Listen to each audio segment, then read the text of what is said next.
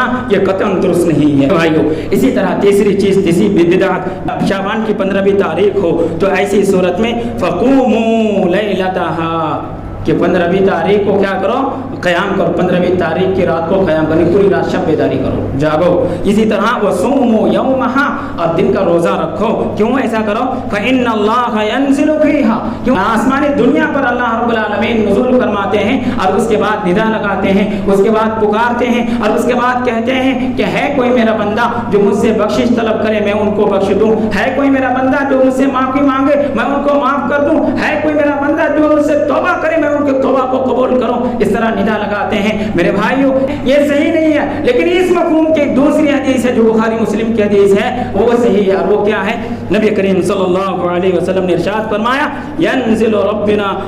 ربنا تبارک و تعالی كل ليلة الى السماء الدنيا حين يبقى ثلث الليل الاخر، کہ جب رات کا آخری پہر ہوتا ہے ہر رات کو اللہ رب العالمین آسمانی دنیا میں نزول فرماتے ہیں۔ ہر رات کی یہ بات ہے، کے بعد ندا لگاتے ہیں، صدا لگاتے ہیں، پکارتے ہیں، ہے کوئی میرا بندہ جو مجھ سے پکارے میں ان کی پکار کو سنوں، ہے کوئی میرا بندہ جو مجھ سے بخشش طلب کرے میں ان کو بخش دوں، ہے کوئی میرا بندہ جو مجھ سے معافی مانگے میں ان کو معاف کروں، یہ ندا لگاتے میرے بھائیوں۔ تو معلوم یہ ہوا کہ یہ ہر رات کی بات ہے، اس کو شب برات کے ساتھ خاص کرنا یا اسی طرح 15ویں شعبان کے ساتھ خاص کرنا یہ درست نہیں ہے۔ اسی طرح چوتھی بدعت، یہ کہا جاتا ہے امت کے درمیان یہ چیز پھیلائی جاتی ہے کہ شب برات کی رات کیا ہے؟ بہت اہمیت والی رات ہے، بہت فضیلت والی رات ہے، اور اسی طرح مغفرت والی رات ہے، اور اس حوالے سے مغفرت کی بات آئی، فضیلت کی بات آئی تو پھر کیا اس میں دیکھیے حدیث کس طرح کے لے کے آئیں گے۔ حضرت علی رضی اللہ تعالیٰ عنہ کے حوالے سے ایک حدیث لایا جاتا ہے اور کہا جاتا ہے کہ حضرت علی رضی اللہ تعالیٰ عنہ نے نبی کریم صلی اللہ علیہ وسلم کے حوالے سے ارشاد فرمایا کہ جو شخص شب برات کو یعنی 15 شعبان کی رات کو جاگتا ہے اور 14 رکعات پڑھتا ہے تو ایسی صورت میں اس کے 20 مقبول حجوں کا ثواب ان کو دیا جاتا ہے اور 20 سال مقبول روزوں کا ان کو ثواب دیا جاتا ہے۔ 20 سال روزہ رکھیں گے وہ بھی مقبول جن کو قبول کیا گیا ہے، اور 20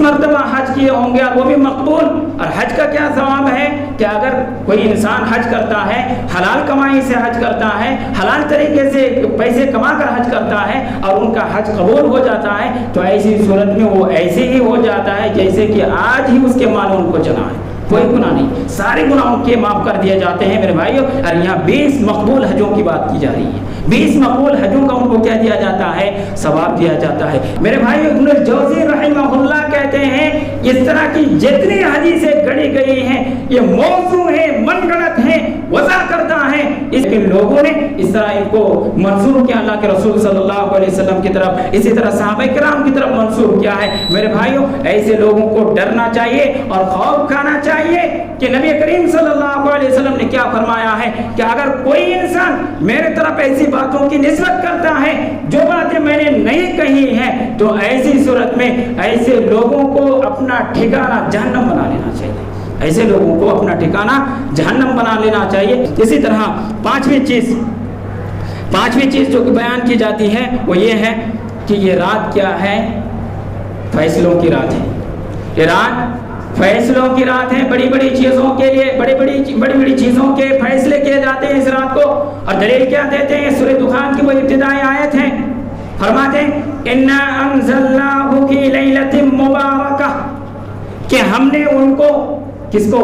ان سے مراد قرآن کریم ہے، کہ ہم نے ان کو یعنی قرآن کریم کو ایک مبارک اور بابرکت رات میں نازل کیا. انا کنا منذرین، بے شک ہم ڈرانے والے ہیں. فیہا یفرق کل امر حکیم، اور یہ وہ رات ہے جس میں بڑی بڑی چیزوں کے فیصلے کیے جاتے ہیں. ان لوگوں نے اس مبارک رات، یہاں تو شب برات کا نام نہیں لیا گیا ہے نا، شعبان کا نام نہیں لیا گیا ہے نا، کیا نام لیا گیا ہے؟ مبارک رات، بابرکت رات میں ہم نے قرآن کو نازل کیا. اگر ہم اس سے مراد شب برات لیتے ہیں یا 15ویں شعبان کی وہ رات لیتے ہیں تو اس سے خرابی کیا لازم آئے گی؟ خرابی یہ لازم آئے گی، اللہ رب العالمین نے سورہ قدر کے اندر ارشاد فرمایا انا انزلناہ فی لیلۃ القدر وما ادراک ما لیلۃ القدر، کہ ہم نے قرآن کریم کو لیلۃ القدر میں نازل کیا. لیلۃ القدر کیا ہے؟ لیلۃ القدر رمضان کی وہ آخری عشرے میں جو 5 دن آتے ہیں، جگنے کی رات جو ہے ان میں سے ایک رات ہے. اس میں اللہ رب العالمین نے قرآن کریم کو نازل فرمایا ہے، ان میں اللہ رب العالمین نے قرآن کریم کو نازل فرمایا ہے. اسی طرح اللہ رب العالمین نے سورہ بقرہ کے اندر ارشاد فرمایا شہر رمضان الذی انزل فیہ القرآن، کہ ہم نے قرآن کو رمضان کے مہینے میں نازل کیا. میرے بھائیوں، ایک طرف قرآن میں کہا جا رہا ہے کہ ہم نے قرآن کو رمضان کے مہینے میں نازل کیا، ہم نے لیلۃ القدر کے مہینے، لیلۃ القدر کی رات میں ہم نے قرآن کو نازل کیا، تو پھر ہم کون ہوتے ہیں جو اس کو شعبان کے مہینے میں ثابت کریں یا شعبان کے مہینے سے اس کو جوڑیں اور ہم یہ کہیں کہ یہ شعبان کی رات میں قرآن کریم نازل ہو؟ میرے بھائیوں، یہ حماقت ہے اور یہ جاہلانہ طور طریقہ ہے، لہٰذا اس سے بچنے کی ضرورت ہے. اللہ رب العالمین نے سورہ دخان میں جو کہا ہے کہ ہم نے مبارک رات میں قرآن کو نازل کیا ہے، مبارک رات سے مراد لیلۃ القدر کی رات ہے. اسی طرح رمضان المبارک کی وہ رات ہے جس میں قرآن کریم کو نازل کیا گیا ہے. میرے بھائیوں، یہی چند باتیں تھیں اس حوالے سے. دعائے رب العالمین ہم تمام لوگوں کو کتاب و سنت کی صحیح سمجھ عطا فرماوے اور اس کے مطابق عمل کی توفیق عنایت فرماوے. آمین. وآخر دعوانا الحمدللہ رب العالمین. والسلام علیکم ورحمۃ اللہ وبرکاتہ.